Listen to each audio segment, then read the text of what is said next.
highly esteemed colleague, Uli Drepper, is going to be really groundbreaking. And it's my great pleasure to be able to introduce to you Amit Sanalla, one of our PhD interns in the collaboratory, to talk about FPGAs.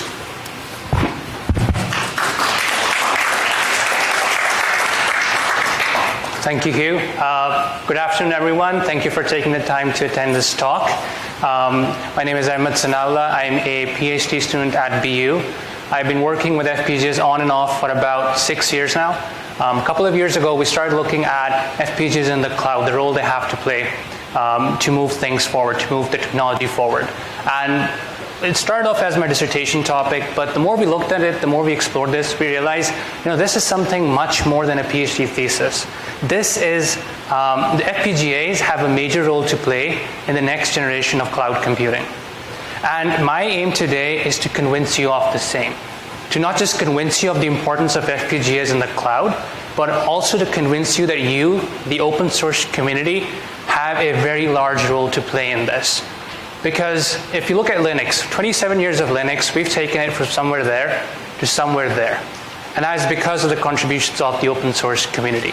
FPGAs are the same thing. FPGAs have the same significance, they have the same rewards, they have the same benefits from an open source development model. And so, in this talk, we're going to talk about the advantages that FPGA has to offer. But before we get into that, let's start from the first step. What does the cloud look like today?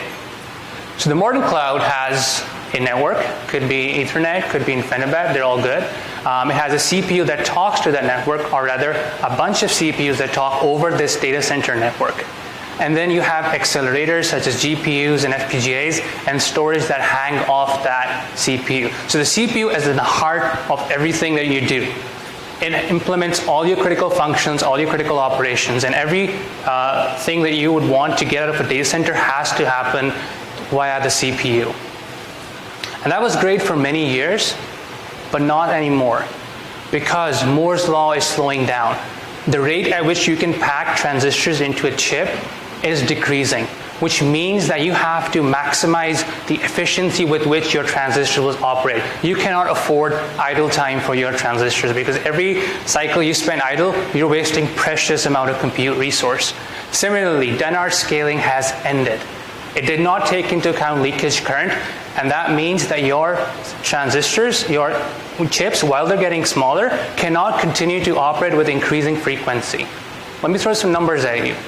Let's say we had continued to increase the frequency of our CPUs beyond 4 gigahertz. Today, we would need a nuclear reactor to power up a CPU. Continue, we would need the sun to power up our CPUs. That is massive amounts of power that a CPU consumes if you continue to increase the frequency. So, because we cannot do that much with a single CPU, we need a cluster, we need a data center of CPUs. And that's where a new set of problems arise, because these things have to talk to each other. These CPUs have to communicate. And if you remember Amdahl's law, 1 million CPUs does not give you a speed of 1 million times, because there's a communication bottleneck, because stuff will move sequentially, and unless we can effectively mask those latencies, unless we can effectively cover that up, we're not going to get the speed up for which we're dedicating all this resource for. So what is the solution? Well, if you have a lot of time, let's say a few years, if you have a lot of people, let's say a couple of dozen highly qualified engineers working for you, and let's say you have a lot of money, which let's say for 10 nanometer, that's about $1 billion. Somebody's got that in their back pocket right now, I assume. You need a lot of money, a lot of time, a lot of people to make a chip, a custom chip, like Google did with their tensor processing unit. And that's well and great, because nothing is more efficient than an ASIC. Something that's designed to specifically do a certain function makes maximum utilization of the transistors.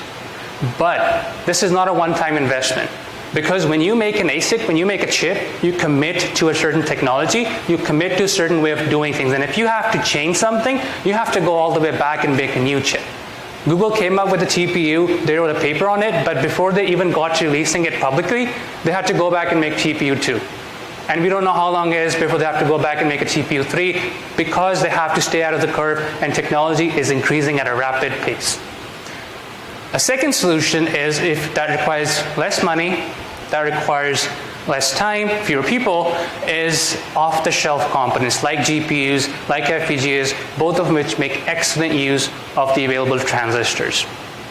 In our talk, we're going to focus on FPGAs because the FPGAs have a wider pool of applications that they can be used for, and companies like Microsoft, they've already started investing in this. They've already started putting FPGAs in their Azure cloud. Today, you can boot up a VM, you can attach an FPGA to it, and you can get much better network performance than your standard VM. You can't put anything in the FPGA yourself for now. It's just a black box, but you can still use that to improve your network performance. So, before we go any further, before we look at how the FPGA is changing the world, we need to understand what's happening inside the FPGA. It is almost critical to know how the FPGA does what it does, and everything that follows after that will become very intuitive. So, inside the FPGA, well, we have the basic building block, and we've got a million of these, many millions of these. They are called custom logic blocks. This is what implements your basic digital logic function. These custom logic blocks are made up of lookup tables. And if you look inside one of them, let's take an example of a 3-input lookup table. So if it's a 3-input lookup table, you have 8 possible answers. So you have 8 memory cells inside a custom logic block, each with a specific answer that you can select. You have a configuration module which can load these ones or zeros in these blocks when you configure the FPGA. And then using your 3 inputs, you construct a network of muxes that can then select one of these 8 possibilities and put that at the output. Other than the custom logic, we also have ASICs. We also have specialized chips because there are certain functions that do not change across use cases. Things like on-chip memory, things like fast multipliers and dividers. Those are important almost regardless of what you're doing. And so those are implemented as a few thousand hard-coded chips, which perform much better than the custom logic block. Then you have, finally, the switch boxes, things that route connections between all the modules that you have within the FPGA to effectively create your architecture. Let's do an example. Let's say we want to implement this particular function on the FPGA. We start by looking at all the computations that need to be done. There's adders in there, there's multipliers, there's a comparison operation being done, and if the result is true, you want to invert the bit. You want to get 0 at the output. So let's start by placing all these components in the respective blocks. For the adders and the comparison and the invert operation, because it's low complexity, we can do this using lookup tables. For the multiplier, because it's far more complex, we have to put that in an ASIC. We can put this in the logic block, but putting it in ASIC gives you much better performance. And then once that is set up, then we route the network between them, starting off from an ASIC memory chip, ending off in another ASIC memory chip. And that is very important because you're not doing load, process, and then store back into the same memory. That is sequential. No, you're doing loads, and at the same time in a separate place you're doing compute, and then in a separate memory block you're doing all your stores. And so all of these operations are happening at the same time in parallel.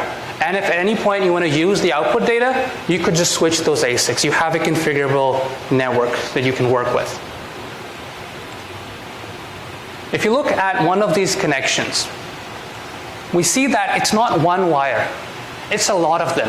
FPGAs can move data at virtually infinite bandwidth within these logic blocks. That means that you have pipelines that are operating at very high efficiencies because they have almost every cycle data available to process. They're spending minimal amount of time idle waiting for data to arrive.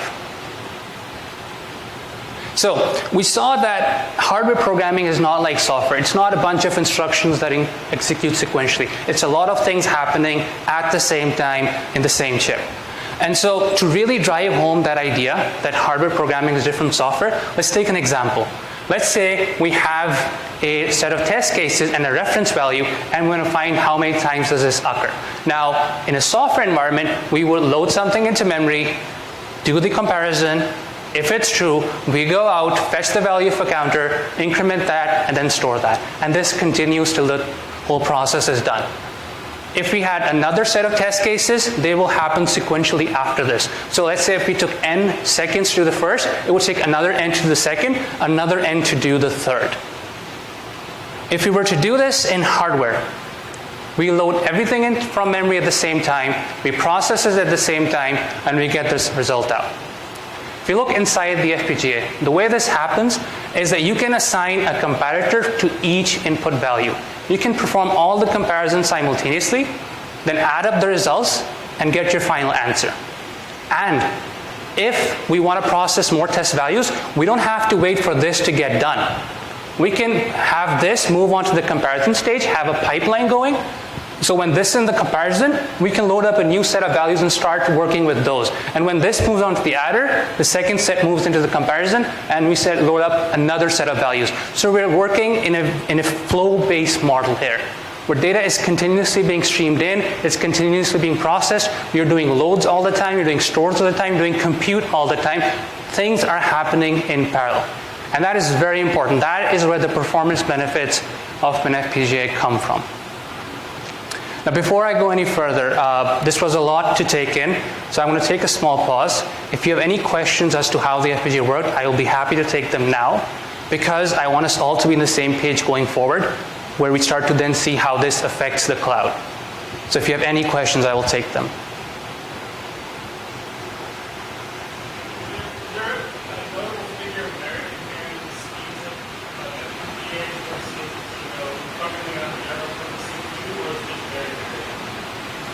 I'm sorry, could you repeat? Is there like a figure of merit to compare an FPGA speed versus like a general CPU speed for task, or is it very application specific? It could be application specific. It is application specific. So the question was that is there a figure for FPGA speeds with respect to CPU speeds, or is it just a variable figure, if I understood that correctly? There's even more to that. So it's not, on FPGA, it's not the case that any way you program it will have the same performance. It's about how you lay this out. This is a very complicated mechanism onto the FPGA itself. We're constructing what is normally called a synchronous circuit on the FPGA, which runs at a certain frequency, which is the one you want to compare. But that depends heavily on how the individual operations which you're performing are looking like, and how to what level you are going to breaking them up. So there's always the problem between the CPU, we see this as well, between latency and throughput. A high throughput machine, high pipeline machine, we can scale up the frequency, but we have a higher latency. We see this in CPUs as well. But overall, there's a lot of logic in an FPGA, which takes time. So this is not like an ASIC. So Ahmed talked about ASICs as the ultimate programming there. We can design them to have extremely high frequencies, and that has CPUs, for instance, or ASICs. But FPGA has to be generic enough and has to work in many situations at which to reliably work, the base frequency of an FPGA is usually quite low. So low-end ones have, let's say, 80 megahertz or something like this. High-end ones can have a couple of gigahertz, some early gigahertz, low gigahertz. But the thing is, instead of a CPU, you're doing perhaps 30 operations at the same time. You're doing 30,000 operations at the same time. So you cannot compare them.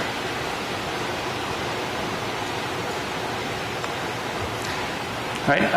Yes? What open tools are you using to do your FPGA programming? So currently we're using the Intel tool flows, but I will get to that towards the end of the talk. There is a section on what we're doing to program the FPGA and how we're doing it. So what does the future cloud look like? We have the FPGA moving to the heart of the data center. And because now all network traffic to the CPU, to the network, and even to the storage, or even to the GPU, is now going to go through the FPGA, we call this a bump in the wire FPGA. And this has a number of advantages, so many that I probably can't cover all of them in this talk, so I'm going to pick 3 and talk about them in a little bit more detail. But trust me, there's a lot more. So let's look inside the FPGA. One benefit that we get is that we have a reduced network stack. An application running on an FPGA can communicate with another application on another FPGA at very low latency. you can move data around very quickly, which goes a significant way in reducing the communication bottleneck between your applications. And that is besides the point that the FPGA is an accelerator, so your application is going to run faster on the FPGA as opposed to the CPU. Next, let's say you have a trivial thing you're performing on the CPU. It takes hundreds of lines of code to do, and then just for fun, let's throw in interrupts. So your performance is going nowhere. You could continue with that, and that will give you poor performance for your cloud, or you could offload that to the FPGA so for doing something like, let's say, memcached. And you're streaming in key values, and you are processing them using the flow model we talked about before. And so all this performance, processing overhead almost disappears. And you're doing things at a very high speed, and you're processing data at very high speeds now. Also, now let's look at something a little bit more non-trivial. When we work in a cloud environment, we can't hand over nodes directly to new tenants. We first have to attest the firmware, because that is one point of an attack that can be compromised. To do that, we typically load in an operating system on the CPU, then an attestation client on that operating system, and that is what attests your non-volatile storage. If you have an FPGA, because it has general purpose I/O pins, it can interface that non-volatile storage directly and attest them without putting up an operating system. And it can do that not just for the CPU firmware, but the firmware of other devices, such as your power supply, which is also a point of attack. And because it happens without putting up an operating system, this is more elastic than the current way of doing the attestation. So now we saw on a higher level what an FPGA is, what it does, where does it get placed in the data center in the future cloud. Let's look at what's happening inside the FPGA. A typical bump-in-the-wire architecture is composed of a network stack that interfaces the data center network. A simple switch could be hard-coded, could be round-robin, something very trivial that just makes sure data can move towards one of the many destinations that it can go to. One destination is to another network stack to the CPU. Another possible destination is some provider offload, such as the attestation client that we saw before, or some memcached running on the FPGA. Another example is some user logic, some application that you placed on that bump-in-the-wire FPGA, and that's another place where data can move to. And this is great if you're looking at a single tenant FPGA or you're looking at a private cloud. But in public clouds, when there is a multi-tenant environment, when there are multiple people residing on a single device, this is going to fail. Because there's nothing protecting users from providers, users from each other, or anybody from any external threat. And so what we need to do is to have not just a simple architecture, but something that's more advanced, something that's able to provide more functionality for this to start to work in a cloud. We call that the shell. The shell involves replacing that simple switch with something that's more smart. Something that has the capability of enforcing permissions, security protocols, something that has the capability of ensuring that one user cannot, carry out a malicious attack on another user or on the provider logic in the FPGA. Similarly, we also need a programming logic. We don't want that if one user wants to program their assigned piece of the FPGA, everybody else has to wait while that operation is being carried out. We want everyone to continue normally while we are programming this piece of logic over here. And so we need some methods of getting in there and programming the user logic or even the provider logic. So one last thing on this topic. OpenShell is a new consortium that we are proposing for bump-in-the-wire shell development for FPGAs. Like I mentioned, this thing has the same importance, the same significance, the same rewards, the same benefits of an open source development model as Linux did. And as you've seen thus far, it's all about flexibility. It's all about the idea that you can create hardware that suits what you want to do. That there exists a marketplace where cloud providers and cloud users don't have to compromise on how they want to go about doing their applications and services. And that cannot happen in a proprietary environment, because if you have a proprietary shell, and there are a lot of them in the market right now, you are forced to change your application. You're forced to change. You're forced to compromise on the flexibility in order to make use of any available shells. So that is very important that we start to open source the development of these shells so that everyone can start to take advantage of the FPGAs in the cloud. So last part, as part of my internship at Red Hat this summer, we worked on taking the first steps in this direction, creating a shell that supports open source development. For now, we apply the context of bare metal, but the things that we talk about here are applicable to virtualized environments as well. So what did our shell look like? We have the network stack for the data center network. We have the smart switch. We have another network stack that talks to the CPU over the NIC. For the cloud providers, we use soft cores. Soft cores are tiny CPUs that you can synthesize on the FPGA using custom logic blocks. They take very little resource, so you can have a lot of these, and so you can have the cloud provider implement a different function on each soft core. You can have one for attestation, one for doing something else. So why did we use soft cores? Because soft cores require programming in C. There's a lot of legacy software out there that was not developed overnight, that cannot be ported overnight. It takes time for that to make a transition from software programming to hardware programming. But we wanted people to use this now, today. And because of that, we're supporting a model through which you can take your high-level language codes, apply a few wrappers to it, and have that run on the FPGA. You do not have to start coding in hardware descriptive languages today. Plus, another benefit of this is that because software is simple to change, it just requires updating the instruction memory. There's no hardware programming required there. You don't have to reprogram the FPGA every time you want to do something different. You just load up the new instruction, reset the soft core, and it starts executing the new program. To sort of give proof of concepts, we implemented two very simple cloud provider services. One was a routing table that monitors IP addresses and makes sure you're not allowed to go somewhere that you're trying to. And similarly, an AES 128 encryption block that is able to encrypt, for now, a 512-byte payload every clock cycle. And it can do a lot more than that. This is by no means comprehensive security. There are flaws in there that even I have no idea about. So I'm not saying this is perfect security, but this is just to get the ball rolling, just to give a proof of concept that you can start to implement security features on the FPGA and not just use it for service or application acceleration. For the users, we're programming it over the PCI bus.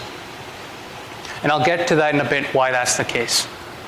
If you look inside the modules that we've implemented, we've tried to use hardware description languages and open source IP cores. We're trying our best to not use proprietary software, proprietary IP cores, so that this is in line with the open source development model.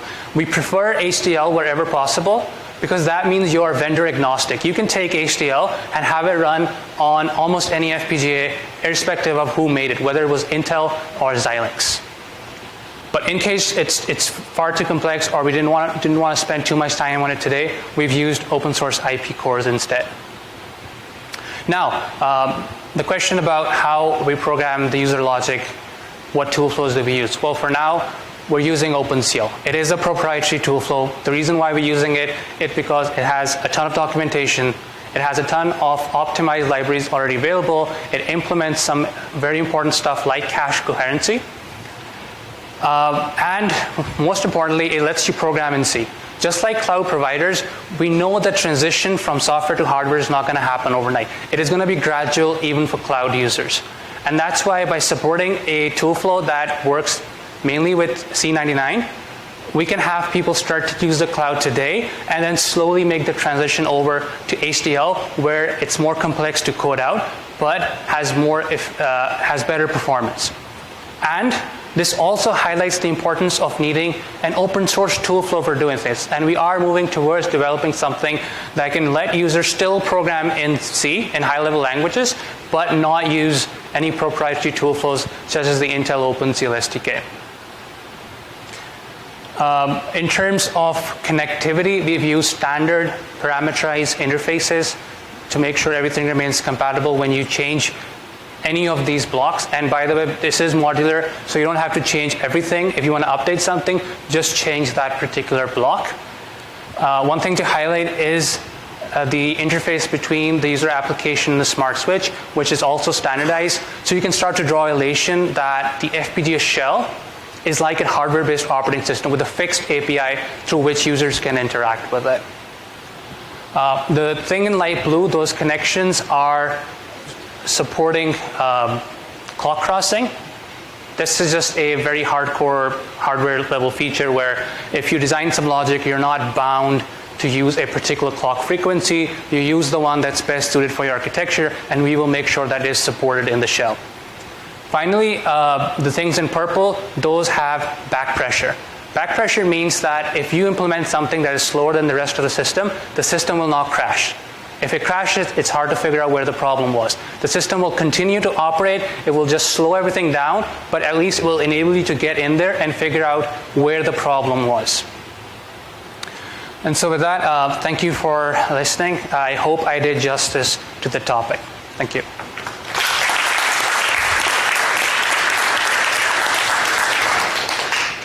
Any questions?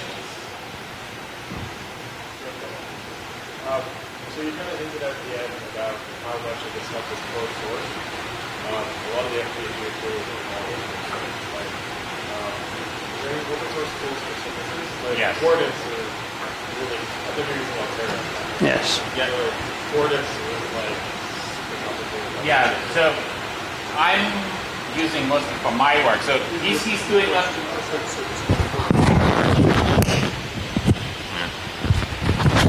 So Ahmed is working on the big Alteras and so on for them. We don't yet have anything. So I have high hopes that we soon get also the tool chains working for that.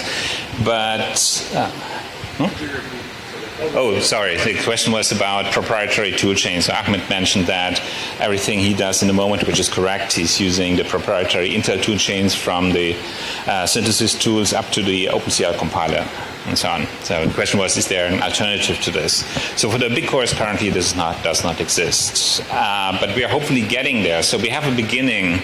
So in the DevConf in Brno, I gave a talk about FPGA's introduction and so on. I actually showed a completely freely available tool chain in which I was able to program the FPGAs which I had then with me.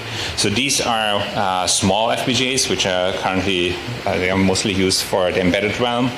The company, so they're the ICE40 based ones, and there's a guy who now has a company formed around him who took the time to reverse engineer all the bit streams, and he wrote the synthesis tools, he wrote the PNR tools, place and route tools for these kind of things, and they are working now on actually also Xilinx FPGAs to get this up, and as soon as this works, hopefully we get in also the other vendors to disclose enough information or reverse engineer enough of the bit streams to get all the bigger ones as well. So the thing is that the story we heard from Xilinx and from Altera and so on for the longest time is, it's far too complex for you newbies out there, so you don't get this kind of information, you don't need it. So what has been proven now is that this is not the case. The free software organizations can actually produce these tools and will not be stopped. So my hope is that within the next 1 or 2 years or something like this, we actually have up to the highest scales for the million lot FPGAs. We actually have freely available tools, and then this whole thing will become even more important.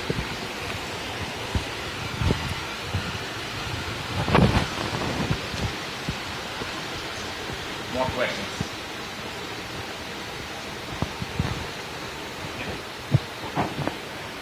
About the running of C code, how does that work? Is it that you like that the FPGA tries to emulate a C logic system, or is it that it synthesizes the C code? It synthesizes the C code. It picks up the functions you're trying to implement. It has some IP blocks that it replaces those functions with, and then connects them together to form your system, and then passes on to the Quartus tool flow, your standard Intel tool flow, which then synthesizes that into hardware.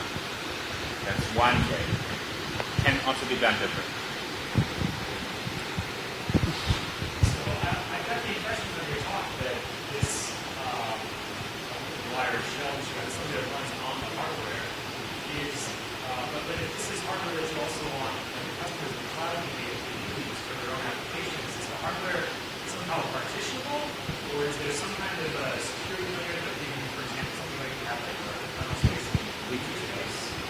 So the question was that when you have all these tenants in the cloud, such as the cloud user, the cloud provider, and all these functions in the shell, how do you partition them? How do you make sure that they're not able to talk to each other? If you remember the slide with the switch boxes, that's where the key lies. You have these switch boxes which can control the connectivity. So if a switch box is not set, then you are effectively isolated in hardware from each other. And so the only connectivity you possibly have is through the smart switch. And in there we have protocols and permissions that are being set so that you can ensure that data is not going to a place that it's not allowed to go to.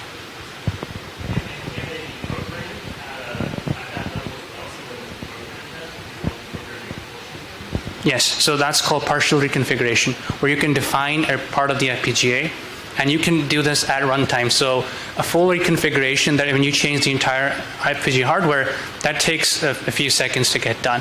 Partial reconfiguration, and that's how the OpenCL2 flows do it today, is very fast. So what you've done is you've defined a part of the FPGA that this is where all my logic will exist, at least the logic that I want to be able to modify at runtime, and then you can go in there and just modify that part. Yes.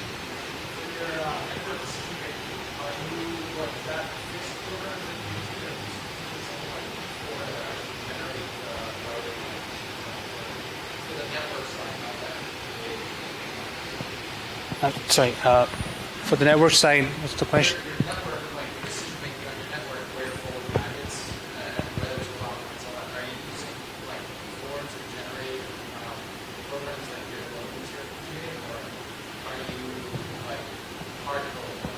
So for now, everything is hard-coded, but we're looking to expand that and to have all those, all those full network features, to have a full network compatibility. But for now, because this was a prototype, just to have a proof of concept, most of the stuff is hard-coded.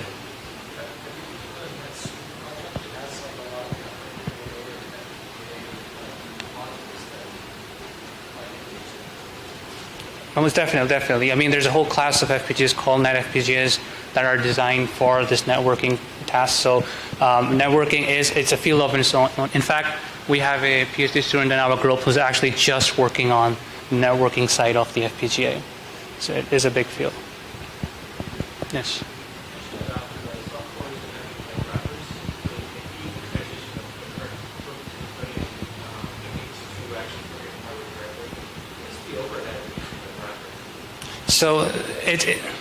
So the question was that we're using soft cores to ease the transition from legacy software into something that's compatible in the FPGA, and what is the overhead of those wrappers. So the wrappers mainly will deal with I/O, because this is like a regular CPU. It's going to do all your basic instructions with an ALU. It's only the case when you interface something on the FPGA, you need specific addresses, you need specific pointers, and you have a specific interface to how this works. So this is just dealing with interrupts, dealing with IOs that will need to be modified. The rest of the code, in all likelihood, will stay the same.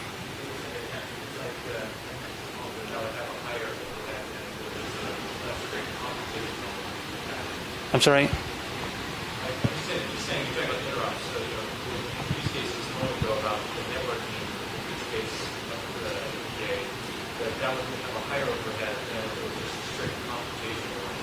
So interrupts are optional. You can do this with polling. So currently the way we're doing it, we're using a polling-based mechanism to look for network data and to process network data on the soft cores. Interrupts are optional, and we avoid them anywhere we can because they will slow things down.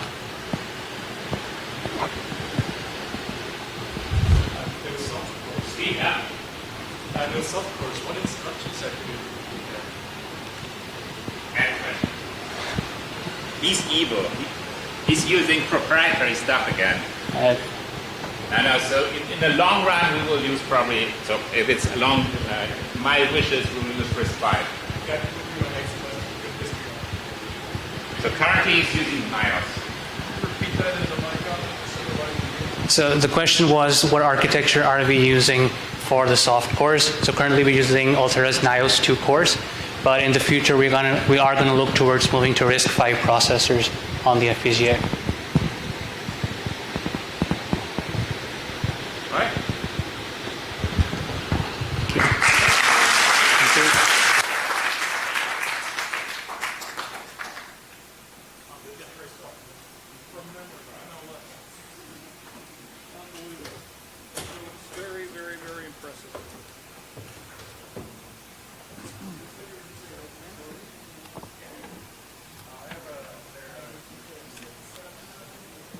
Yep, come on up.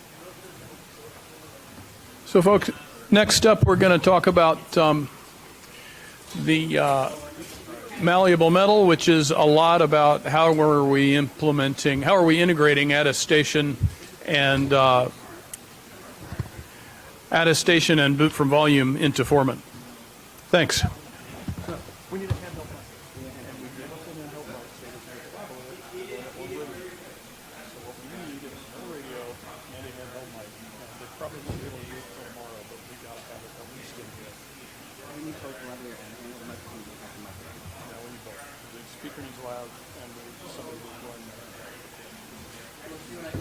All right. Thanks, Steve.